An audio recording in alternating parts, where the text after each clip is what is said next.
حدیث پاک میں آتا ہے کہ ملک الموت اترتا ہے، اس کے ساتھ 4 فرشتے ہوتے ہیں. وہ چاروں فرشتے آتے ہیں، اس کی پٹائی شروع کر دیتے ہیں.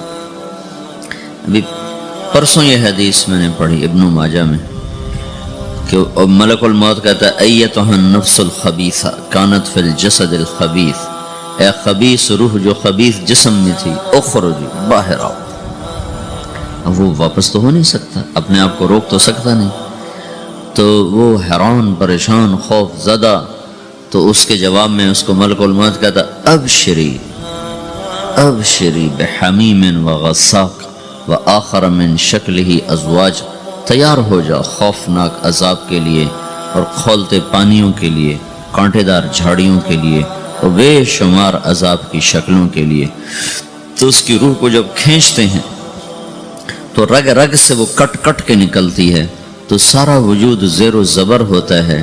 سکرات کا درد ساری دنیا کے دردوں پر حاوی ہے. جب اس کی روح نکلتی ہے اور اس کو لے کر آسمان پر چلتے ہیں تو دروازے پر پہنچتے ہیں تو اندر سے فرشتے پوچھتے ہیں کون ہے؟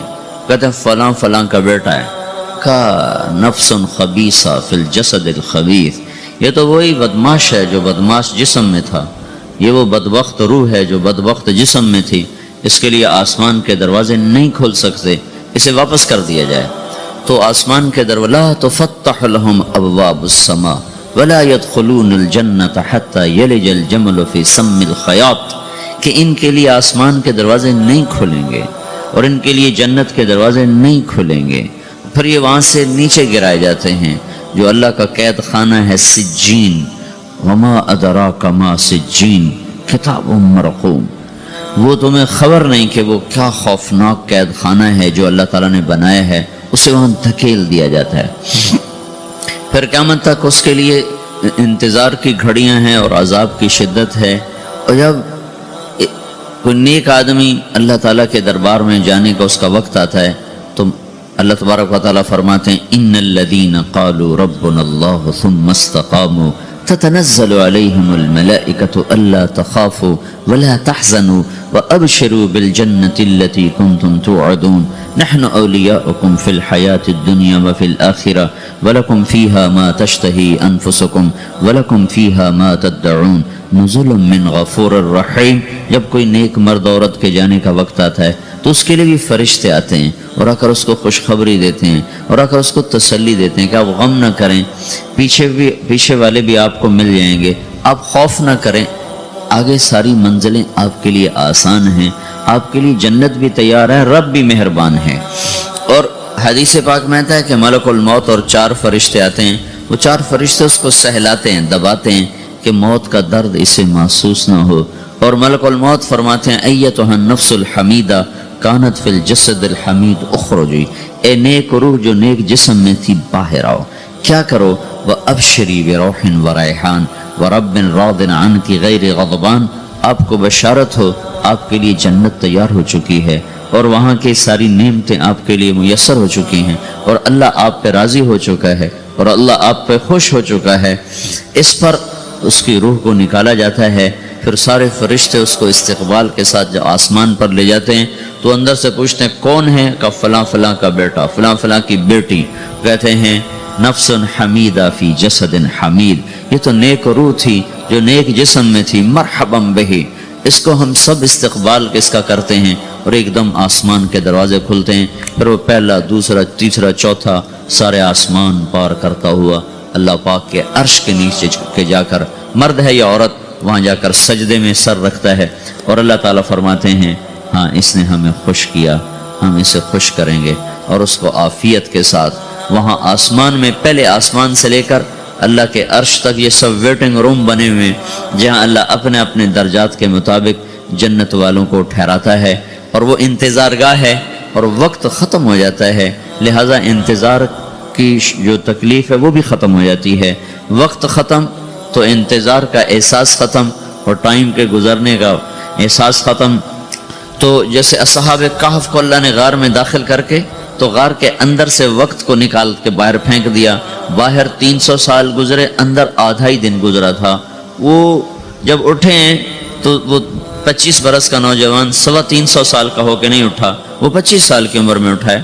نہ ناخن بڑا ہے، نہ مونچھیں بڑی ہیں، نہ ان کی داڑیاں لمبی ہوئی ہیں، چونکہ تو زندہ تھے، مر نہیں گئے تھے، تو زندہ کے تو بال بھی بڑھتے ہیں، ناخن بھی بڑھتے ہیں، لیکن وہ اس طرح اٹھے کہ 300 برس گزر گئے اور 25 برس کا نوجوان 25 سال کی عمر میں اٹھا ہے، 20 برس کا 20 برس کی عمر میں اٹھا ہے، اور وہ کہنے لگے کم لبثنا، بھائی کتنا ٹھہرے ہیں، یومن او بعض یومن، لگتا ہے کوئی دن آدھا دن ٹھہرے ہیں۔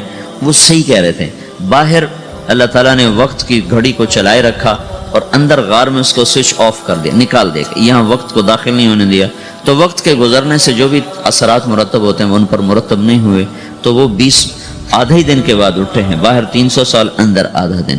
یہی کچھ اللہ تبارک و تعالیٰ برزخ میں کر دیتا ہے، وقت کو ختم کر دیتا ہے، گزرنے کا احساس نہیں ہوتا ہے۔ تو اس طرح میرے عزیزو، یہ 2 موتیں ہر انسان دیکھتا ہے، یا وہ جنت کے فرشتوں کا استقبال دیکھتا ہے یا جہنم کے فرشتوں کی مار اور پٹائی کو سہتا ہے۔ رابعہ بصری رحمۃ اللہ علیہ کا انتقال ہونے لگا تو انہوں نے رات کو فوت ہوئی، تو انہوں نے اپنی خادمہ کو بلا کے فرمایا کہ کسی کو بتانا نہیں، جب میں مر جاؤں تو پڑوس میں 2-4 کو بلا کر نا میرا جنازہ پڑھوا دینا، اور جس کرتے میں تہجد پڑھتی تھی وہی میرا کفن بنا دینا، اور صبح بے شک لوگوں کو بتا دینا، میرے مرنے کے بعد میری میت کو رکھنا نہیں، فوراً دبا دینا۔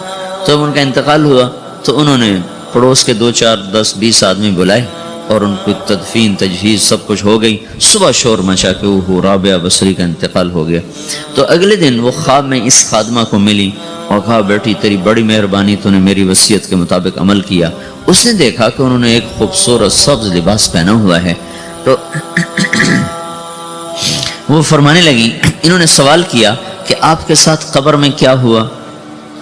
تو وہ کہنے لگی کہ میرے پاس منکر نکیر آئے تھے اور مجھ سے کہنے لگے من رب کی، تیرا رب کون ہے؟ تو میں نے کہا سبحان اللہ، 40 برس جس کو میں نہ بھلا سکی اس کو 4 ہاتھ زمین میں آ کے میں بھول جاؤں گی۔